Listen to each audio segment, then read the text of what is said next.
নমস্কার, Rishibani institute of Vedic অ্যাস্ট্রোলজির পক্ষ থেকে স্বাগত জানাই আজকের জ্যোতিষ আলোচনায়। আমি শান্তনু আপনাদের সঙ্গে। আলোচ্য বিষয় ধনতেরাস এবং কর্কট রাশি। কালপুরুষের চতুর্থ রাশি এই কর্কট, চন্দ্রের দ্বারা প্রভাবিত, একটু ইমোশনাল, একটু সেন্সিটিভ, একটু ইম্পালসিভ এই রাশির মানুষজন বেশ বিলাসী জীবনযাপন করতে পছন্দ করেন। কর্কট রাশি, কর্কট লগ্নের মানুষরা, এদের জন্য ধনতেরাসের কিছু বিশেষ টোটকা, ধনতেরাস সম্পর্কে কিছু আলোচনা এবং তার সঙ্গে সঙ্গে ধনতেরাসের পুজো, এই সমস্ত বিষয় নিয়ে আমরা আজকে আপনাদের সঙ্গে।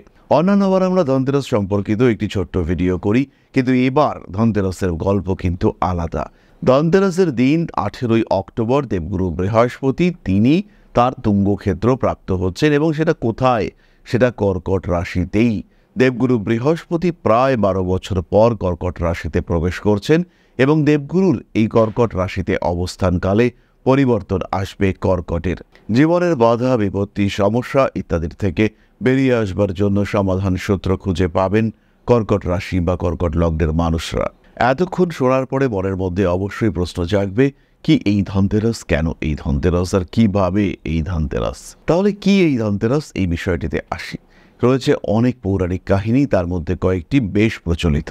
সমুদ্র মন্থনের সময় সমুদ্র থেকে উঠে এলো অমৃত। যখন অমৃত উঠে এসেছিল তখন ছিল এই ত্রয়োদশী তিথি। ফলে এই ত্রয়োদশী তিথিতে মানুষের শারীরিক অবস্থার উন্নতির জন্য একটি অন্যতম গুরুত্বপূর্ণ তিথি। রাজা হেমচন্দ্র এবং তার স্ত্রী তারা ছিলেন নিঃসন্তান। বহু তপস্যা, বহু পূজা, বহু ক্রিয়া করবার পরে তারা একটি পুত্র সন্তান প্রাপ্ত হলেন। কিন্তু পুত্র সন্তান জন্মের পরই শোনা গেল ভবিষ্যৎবাণী, বিয়ের মাত্র 4 দিনের মাথায় এই সন্তানের মৃত্যু হবে। বিরাট চিন্তায় রানী এবং রাজা তারা সন্তানকে বড় করে তুললেন। অবশেষে এক শুভ দিনে তাদের বিয়েও হয়ে গেল। বিয়ের 4 দিনের মাথায় রাজকন্যা জানতেন যে তার স্বামীর মৃত্যু হতে চলেছে। তিনি তার সমস্ত গয়না, সমস্ত অলংকার এবং বাড়িতে প্রচুর আলো জ্বালিয়ে তার বাড়িটিকে সাজিয়ে রাখলেন। তিনি এটাও জানতেন যে যমরাজ স্বয়ং সর্প আকারে আসবেন তার স্বামীর প্রাণ হরণ করতে। কিন্তু এই আলো, প্রচুর অলংকারের ছটা, এই সমস্ততে যমরাজ বিভ্রান্ত হলেন। এই যে রাজপুত্রের প্রাণ হরণ হলো না, সেই সময় কিন্তু যমরাজ আশীর্বাদ করলেন এবং দীর্ঘায়ু লাভ করল সেই রাজপুত্র। এই দিনটি, অর্থাৎ এই যে ত্রয়োদশী তিথির দিনটিতে যম প্রদীপ জ্বালানোর রীতি প্রচলিত হলো এই সময় থেকে, যে প্রদীপ জ্বালালে যমরাজ তিনি এই দিক থেকে মুখটা ফিরিয়ে নেবেন বা নিতে বাধ্য হবেন। এরকম একটা বিষয় মানব সমাজে ধীরে ধীরে প্রচলিত হলো।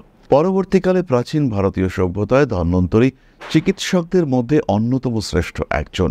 কার্তিক মাসের কৃষ্ণ ত্রয়োদশীতে জন্ম হল আয়ুর্বেদ আচার্য, বিখ্যাত পৌরাণিক চিকিৎসক ধন্বন্তরীর। এই দিনটিকেও স্মরণীয় করে রাখার জন্য ধনতেরাস পালন করা হয়।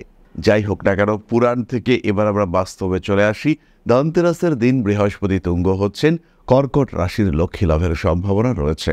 লটারির টিকিট ওই দিন কাটা যেতে পারে। বাসন কুসন, গয়না গাটি, ঝাঁটা তো কিনবেন, তার সঙ্গে সঙ্গে অবশ্যই কিনুন কয়েকটি লটারির টিকিট। অতিরিক্ত টাকা খরচা করতে আমি কখনোই বলবো না, কিন্তু কয়েকটি টিকিট অবশ্যই কেনা উচিত। এই দিনটি কিন্তু একটু আলাদাই একটি দিন। দেবগুরু বৃহস্পতি তুঙ্গ হওয়ার সঙ্গে সঙ্গে তার দৃষ্টি পড়বে শনিদেবের উপর। শনিদেব রয়েছেন নবমে, অনুগৃহীত হবেন শনিদেব, এবং এই সময় কিছু একটা বড় চেঞ্জ কর্কটের জন্য আসছে, এই বিষয়ে কিন্তু নিশ্চিন্ত থাকা যায়। তাহলে এবার আমরা চলে আসি ধনতেরাসের তিথি, সময় ইত্যাদি সম্পর্কিত আলোচনা, এবং কিভাবে কর্কট পুজো করবেন, কি টোটকা ব্যবহার করা যেতে পারে, এই সমস্ত আলোচনায় আমরা চলে আসি। খেয়াল রাখুন, 2025 ধনতেরাসের তিথি 18ই অক্টোবর দুপুর 1:19 থেকে শুরু হচ্ছে, আর চলবে 19শে অক্টোবর দুপুর 1:52 পর্যন্ত। কর্কট রাশি বা লগ্নের মানুষদের জন্য শুভ ক্রয় রূপোর পাত্র। রূপোর পাত্র অর্থাৎ রূপোর থালা, রূপোর বাটি, এই ধরনের পাত্র, এটা কর্কট কিনতে পারেন। এমন পাত্র যার উপরে জল রাখা যেতে পারে, সেটা গ্লাস হতে পারে, সেটা বাটি হতে পারে, সেটা থালা হতে পারে, কিন্তু রূপো বা সাদা কোনো থালা এটা কেনা যেতে পারে। তবে সাদা মানে কিন্তু কখনোই স্টিল নয়। যদি রূপোর পাত্র ক্রয় করা কঠিন হয়ে থাকে, সেই ক্ষেত্রে ছিলে কাটা অ্যালুমিনিয়ামের পাত্র আপনারা অবশ্যই কিনতে পারেন। কেনাকাটা করার জন্য এবং পুজোর জন্য শুভ মুহূর্ত 18 তারিখ অর্থাৎ 18 অক্টোবর 2025 5:09 থেকে 7:38 পর্যন্ত প্রদোষকাল থাকবে। পুজো করবার জন্য শুভ মুহূর্ত 6:41 PM অর্থাৎ বিকেল সন্ধে 6:41 থেকে 7:38 পর্যন্ত পুজো করা যেতে পারে। কর্কট রাশির মানুষরা পুজোর জন্য সাদা রং ব্যবহার করবেন। তার সঙ্গে সঙ্গে দুধ, চাল, শ্বেত চন্দন এবং রূপোর পাত্র এই বিষয়গুলি আপনার পুজোতে প্রয়োজনীয় হবে। সাদা ফুলের মাধ্যমে পুজো করবেন। পুজোর সময় রূপোর পাত্রে দুধ নিবেদন করবেন মা লক্ষ্মীর কাছে এবং তার সঙ্গে সঙ্গে সাদা আলপনা আঁকবেন।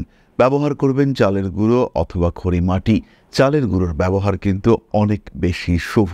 পুজোর সময় যে মন্ত্রটি আপনারা ব্যবহার করবেন, ওম হ্রিং শ্রীং লক্ষ্মী নমঃ, এই মন্ত্রে আপনারা পুজো করুন। মা লক্ষ্মীকে পরান শ্বেত পুষ্পের মালা এবং পুজোর শেষে এই যে পাত্রটি আপনারা ব্যবহার করেছিলেন অর্থাৎ রূপোর পাত্রে দুধ নিয়ে পুজো করেছিলেন, পুজো সম্পূর্ণ হওয়ার পরে সেই দুধ, রূপোর পাত্রে যে দুধ রাখা হয়েছিল সেটি প্রসাদ হিসেবে গ্রহণ করুন এবং ওই রূপোর পাত্রের মধ্যেই চাল ভর্তি করে রেখে সাদা কাপড় হলুদ সুতো দিয়ে বেঁধে, সাদা কাপড় দিয়ে ঢাকা দিতে হবে, হলুদ সুতো দিয়ে বাঁধতে হবে, বাড়ির উত্তর পূর্ব করে স্থাপন করতে হবে।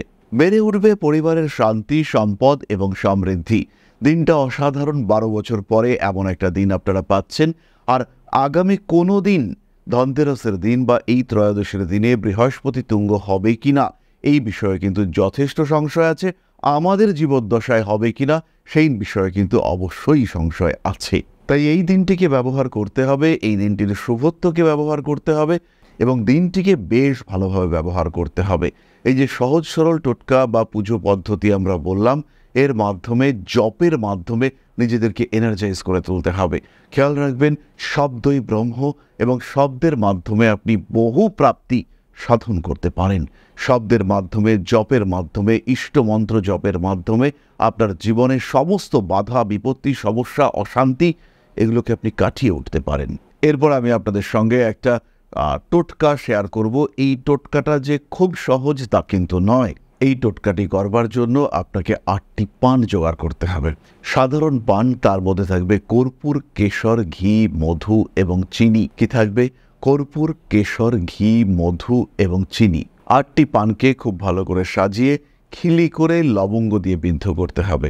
এই সমস্ত বিষয়টিকে প্রদোষকাল অতিবাহিত হওয়ার পর 7:38 পর 8টি কালী মন্দিরে অথবা 8টি শনি মন্দিরে নিয়ে রেখে আসতে হবে।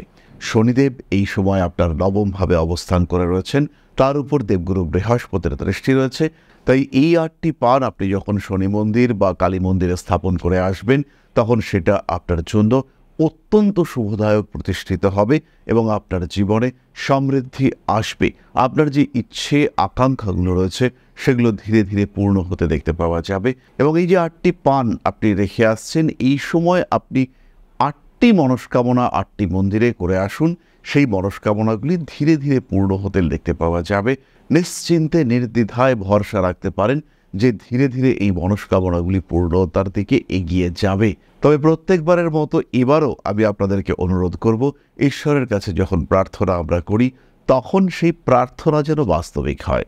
অবাস্তব চিন্তা, অবাস্তব আশায় বেঁচে থাকা, প্রচুর আকাঙ্ক্ষা, প্রচুর চাহিদা, এগুলো কিন্তু আপনাকে শুধুই কষ্ট দেবে। সুতরাং টোটকা প্রয়োগ করুন। নিয়ন্ত্রিত ইচ্ছা, আকাঙ্ক্ষা, কামনা অবশ্যই মায়ের কাছে ব্যক্ত করুন। মা তো আদি, মা তো অনন্ত, মা তো আদিশক্তি, তিনি অবশ্যই আপনার প্রার্থনা শুনবেন। তাহলে আজকের আলোচনা আমরা আর দীর্ঘায়িত করব না। সবাই সুস্থ থাকুন, ভালো থাকুন। মা শ্রী শ্রী আদিশক্তির আশীর্বাদে আপনাদের জীবন আরও সমৃদ্ধ হয়ে উঠুক। জয় মা আদিশক্তি। নমস্কার।